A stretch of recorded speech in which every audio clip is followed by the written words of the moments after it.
Hey, welcome to the shop floor here at 3D Experience World 2022. My name is John Milbury, and it's great to have you here today. I'm also with another great gentleman that I'd like to introduce you to. Hi everyone, my name's Tom with Ellison Technologies. Glad to be here with you, John. Oh, it's been a great ride, hasn't it? It sure has. It's been we've, exciting. We've had a great time. And I guess I'd like to start out with the audience by letting you know that what we're manufacturing today is basically a 2-ounce shot glass. We've got SolidWorks on one side and 3ds Delmia on the other side. And this shot glass was done on an incredible machine tool. We'll just give you a quick overview of it. And Tom, if you would. This is a Doosan TT1300 SYY machine. 2 spindles, 2 turrets, super fast, super powerful. How many axes does it have, Tom? 9 axes on this machine. 9 axes? Yep. How do we keep track of 9 axes, Tom? Very carefully, but a cam system is helpful. So John and his Delmia product gives us great capabilities for monitoring what's happening inside the machine before we ever see a chip. Yeah, and you know, having said that, let's turn over to some of that technology for a moment, because as you can see, this machine is very complex. It's got multiple spindles, multiple turrets. And what happens is that things can run into each other really, really easy. And what happens when we do that, Tom? Well, the machine has collision protection, so we can sometimes mitigate those collisions before they occur. But with a good cam system, we try not to ever have that happen. That's perfect. So one of the things we do for the technology is that we create a digital twin of the machine as well as this product. And what we do is the product's been designed in SolidWorks, and we upload it to the 3D Experience platform. Now, on the platform, we have a lot of applications that do phenomenal things. And one of them is the ability to drive this machine tool. And it's very, very easy to do. So let's come over and let's look at the digital twin, and let's take a look at some of the program tool paths that we created that were then downloaded and fed into the machine to build this part. Okay? So here you can see that we're in the digital twin, which is a mock-up of this actual machine.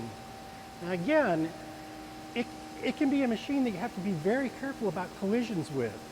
So what we can do is we can digitally check all this before we go to the shop floor. And Tom, if you're a machinist, would you like your programmer to be doing this before you got the machine? I certainly would. Specifically, John was able to model in the exact chuck that we're using on both the left and the right spindle. So when the cutting tool holder approaches the work and we start turning towards the chuck, we can verify if there's any interference between the OD of the chuck and the body of the turret. Right, right. So we can come in here, for example, and we can hit play. And what we're going to do is simulate the actual machining that you're going to see over here.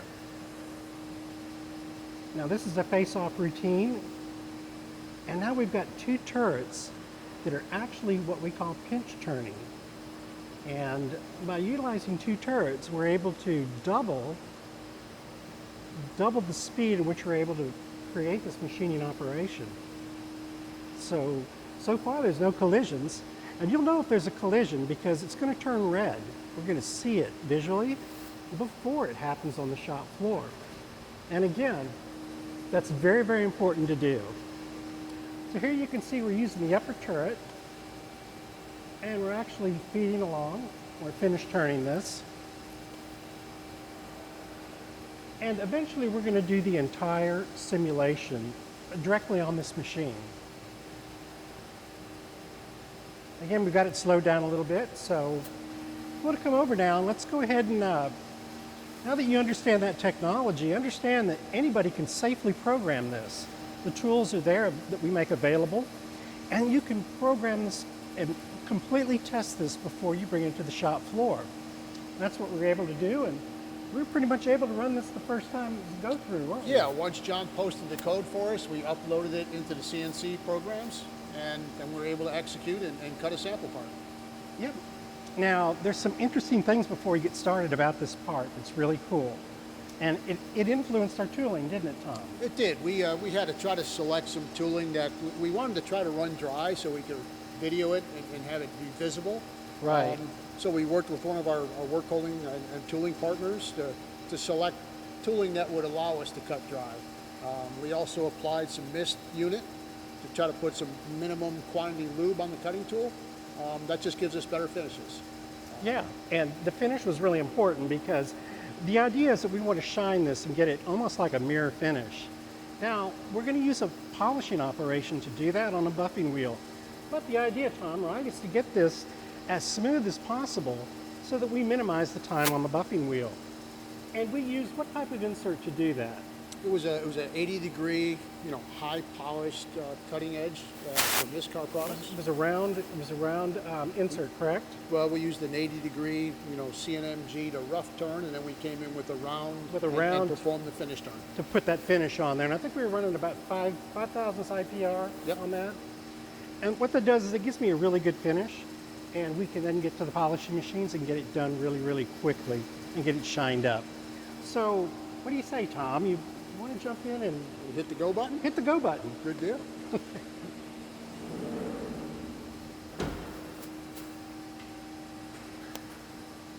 And Tom, why don't you go ahead and explain what's going on there. That first cut was a rough pass, cutting the face of the part. Now we have two tools, pinch turning to rough in the OD. The upper turret's going to come in now and do a finish turn on the left spindle. And at the same time, the lower turret is going to finish face, finish turn the right spindle. That's pretty amazing, right? We're actually working on two parts at the same time. It's virtually two machines in one. So if you look at the right spindle now, we have a milling tool that's going to come in there and do some light milling on some pockets on the outside of the part. And that upper turret is going to pop a hole right in the center of the round part. So this drilling operation is pretty intense, isn't it? Yeah. It's again, we're trying to run dry in aluminum, but we are inserting a minimum quantity lube through the drill. Yeah. You can see kind of the mist coming off of it. We have a mist collector up there from Royal trying to get that mist out of our eyes. So we're going to knock that hole in there, and it's basically going to take that inside right to finish size. Yeah. Basically, the insert drill creates a fantastic finish. We didn't have to chase it with a boring bar. What we did do is we put a little radius on the lip so that people don't cut their lips on the product. Yeah. Right. So now the upper turret is coming in and doing some of the final engraving on the outside. Yeah, and that was, that final engraving is really amazing, isn't it? Yeah, there's a lot of tool path, a lot of motion, but it looks really nice on the outside of the car. It really gives a good finishing touch. It does, and we were able to get, basically we use a technique where we did it in a 2D plane, and then we wrapped it around. We wrapped it around the actual part itself, and then we were able to let Delmia go in there and actually machine it and give us all the right rotations. Yep. Give us the right feed rates as well, inverse feed time. Yep. And away we went. Yeah, the engraving is really kind of cool to watch. There's a lot of motion.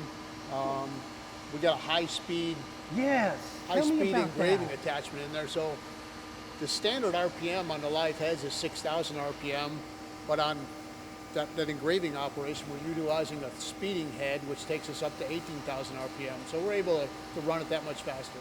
So get the cycle time down to as low as possible. About 3 times quicker on the engraving, exactly. right? And the engraving we're running, about 5 thousandths deep, I think? Yep. Something like that.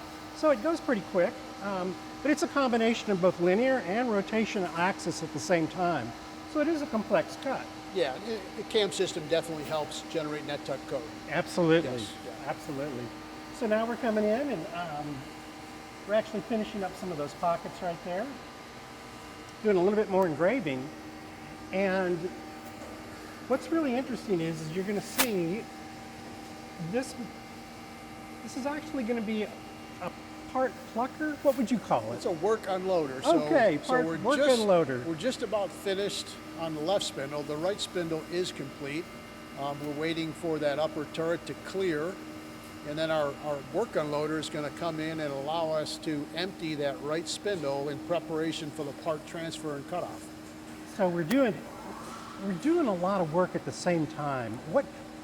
what does, you know, the end result of this type of technology, now it's dropping the part actually onto an elevator. Yeah, a little parts conveyor that takes it Yeah. out into a Have we finished got, part bucket. can we go take a look at that? Yeah. Because it's really cool. Let's take a look. There it just dropped off. So it comes right down this elevator and falls right into here, and we pick it up and collect it. So it's fantastic technology. And you can see here, we've actually done a handshake between the two spindles. And we're gonna have a bar pulling routine and then a cutoff. Yeah, so this machine can virtually be tandem up with a bar feeder and just sit there and run unmanned as long as you're feeding it bar stock. Right. The bar stock is just a really, really long rod Yep. that we just run in the back of the machine. And tell me, can that be robot loaded? It can be. Typically, the bar feeders have what's called a magazine feeder. Yeah. So you'll lay the bar stock on a magazine like an elevator, and when the first bar is finished, the next bar comes in and lays up into the tray automatically. That's fantastic. So you can put a whole shift of bars right there. Exactly. And basically run this lights out. Oh, that's fantastic. So, Tom, tell me something. This type of technology that we're looking at, obviously we've got 9 axes up here. We're doing machining multiple parts simultaneously. What's the big picture on this? How much more competitive does a machine like this make us? Typically, you can yield about a 40% cycle time savings. So, you know, if cycle time and high volume is key and getting costs down and being able to deliver it with the fewest amount of machines, this is a huge advantage. Yeah, it sounds like it. Yeah. So basically, if in this industry, if you're not cutting chips, you're not making any money. Right. You've got to keep it utilized. As you can see, this machine will just keep right on running. So, yeah, anything to add on that, Tom? Yeah, there's many different options as well. You can, Let's see. you know, some people may have a part that has heavy cycle time on the first spindle, so they may want to take both turrets and attack that left spindle at the first operation. Yes. And basically cut it in half because you got 2 turrets working on it. Oh, I see, right off the bat. Yeah, so sometimes the second operation is real quick, but they may need 2 tools, you know, working on that left spindle in tandem.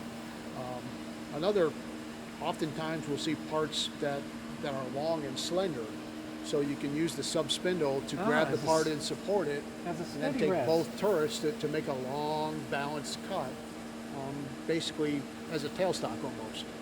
Yeah, that's incredible. So Okay. then you can open it and swallow the part and pull it and cut it off. So sometimes you can make parts, you know, 3, really 4 times long. as long as that. Yeah, yeah. So it gives you a lot of So you flexibility. can get creative, you know, Yeah. So you obviously would never see a machine like this with a tailstock on it, right? not this Not- style. not no. necessary. No. There's a configuration that has it, but this style is typically meant for secondary operations. Yeah. So those two spindles, they can sync completely together, can't they? Yeah, they can be clocked perfectly together all the way up to 6,000 RPM. And that allows for that trade-off between the two spindles of Yep. the part. Yes. And I like to think of it as a handshake. Yeah, I typically call it a pick-off, but some Yeah. people call it a transfer.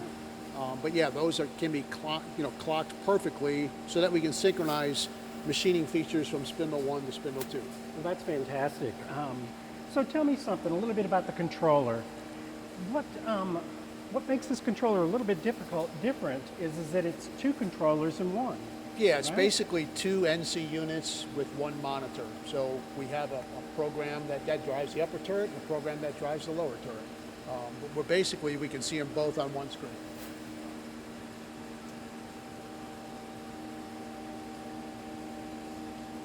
The other thing that we do, and not to get too technical, but we use synchronous M codes in order for one to wait on the other turret so that they can work together harmoniously. Yeah, it's kind of like a handshaking. It's So like a one turret will handshaking. handshake with the second turret. And that's why it was so critical that we did this in Delmia, because we could actually watch this ahead of time, make sure that it handshook correctly, and that our part was being made properly without collisions. Correct. And that's most important.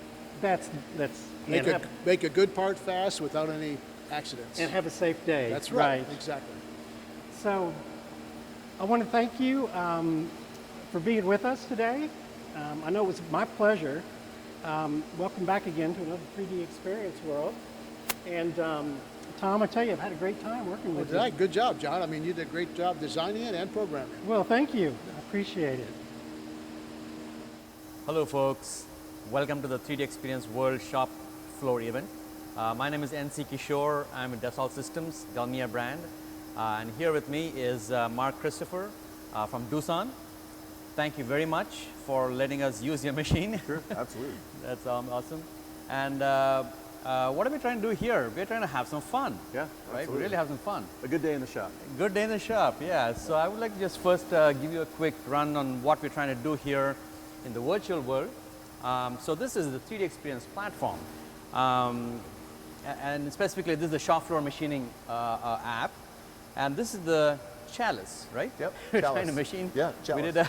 We did a shot glass before, and now here's the chalice. That's what the setup looks like. And this was designed by our good friend Mike in X-Design. So I'm just able to just bring it into the Dalmia shop floor machining and throw some tool paths on it, do a setup. And I'd like to quickly give you a run through on what it took for us to create this process, okay? First of all, we have the shop floor machining wizard. What this would do is, it's basically a sequential flow of the process on what you should do. What you see here right now is all the check marks in green. If you don't have some of these operations or the steps satisfied, it will be in red.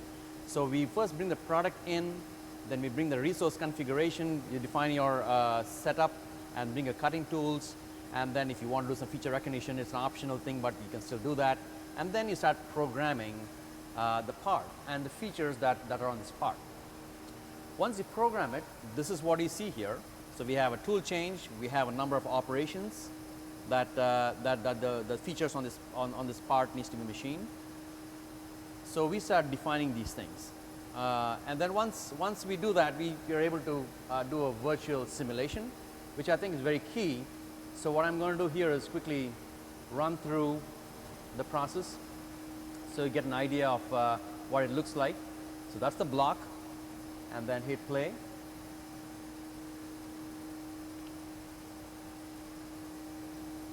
And what you're seeing here is just a floating tool and a workpiece. It's just 3-axis part. You're comfortable, you know what's happening.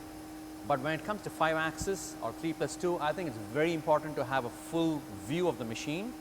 And when I do this, this is what you get to